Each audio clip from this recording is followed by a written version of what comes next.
Les peurs, c'est le matériel. Le parachute ne doit pas s'ouvrir, mon parachute ne doit pas tenir. Avant de se mettre en cause eux-mêmes, il y a le matériel, les avions. Ah, quand on voit un petit avion, oula, ça va jamais décoller, ça va s'écraser. Donc c'est vraiment de l'inconnu.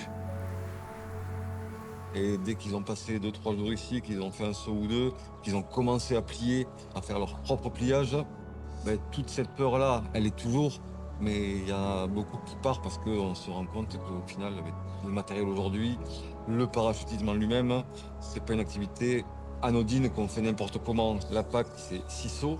Le premier, il sert à rien, découverte. Le dernier, c'est la validation, ce qui fait qu'il reste 4 sauts. 4 sauts en 50 secondes, allez, 3 minutes 30 effectives.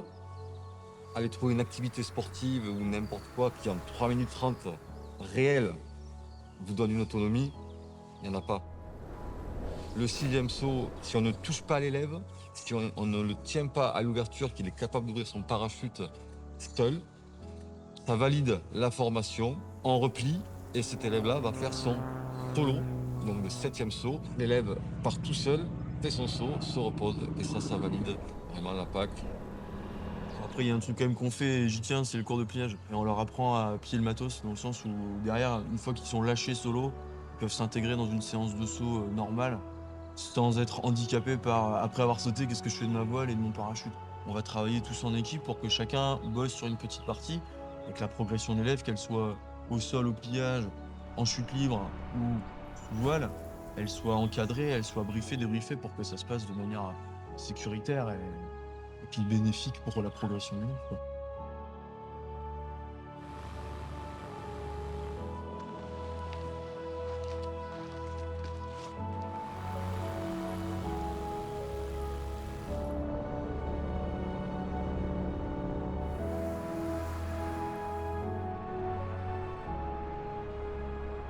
La plus grande appréhension, c'est le moment où le moniteur te fait sauter en fait.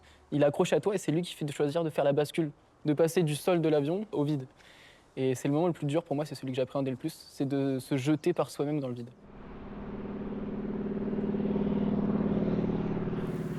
On a abordé tout ce qui était théorie indispensable à connaître sur le saut en parachute, la sécurité, comment fonctionne un parachute, sur quoi on va pouvoir agir pour le faire circuler, donc le mouvoir au-dessus de nous.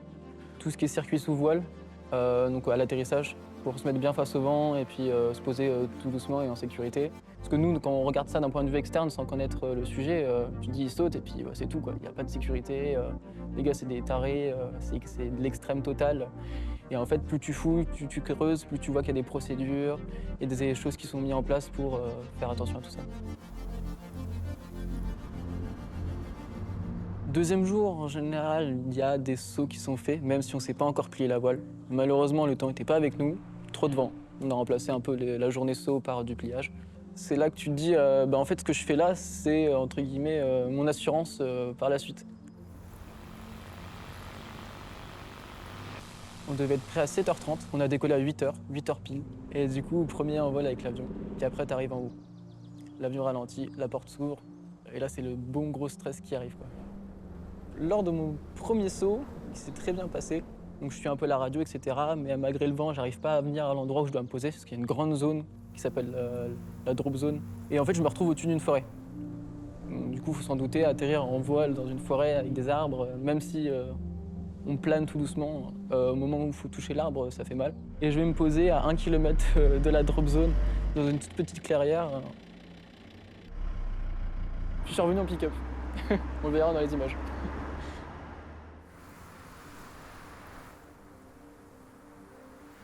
3 sauts dans la journée, quand on n'a pas l'habitude, c'est super fatigant. Même réveil, super tôt, réveil à 7h. On tente des choses un peu plus tricky, dans le sens où on va essayer de se faire un peu plus plaisir et de tenter d'autres choses. Donc notamment au moment du lâcher et du saut de l'avion.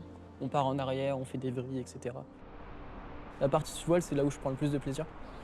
Parce que du coup, t'es un peu plus posé, t'as pas de pression, t'as pas le sol qui arrive trop vite non plus. Et c'est là aussi tu prends du plaisir au moment où tu vas tirer très très fort d'un côté. Tu vas commencer à tourner, tourner, tourner, aller dans l'autre sens, etc. C'est un plaisir de vitesse, un peu de force centrifuge. Donc ça, c'est cool aussi. Je me sens prêt, mais quand même avec de l'appréhension. Je suis pas assez, me sens pas forcément assez rodé. C'est pour ça qu'il y a des sauts qui sont un peu prévus en plus. Donc ouais, non, ça va le faire, je pense. Pas de souci. Alors Hugo, ça va mec? Ça a été? Très bien toi? Ouais, sûrement.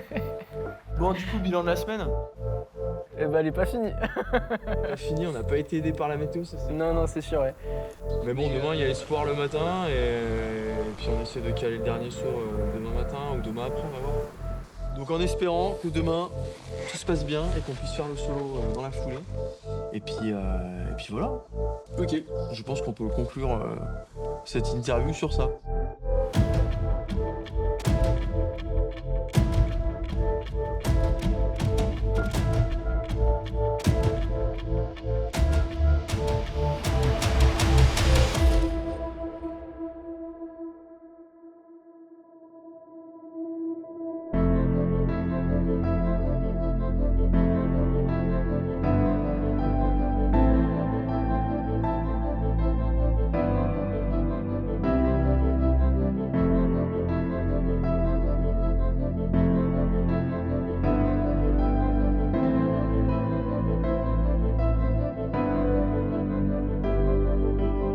On a fait pas mal de choses là pour finir, c'était cool.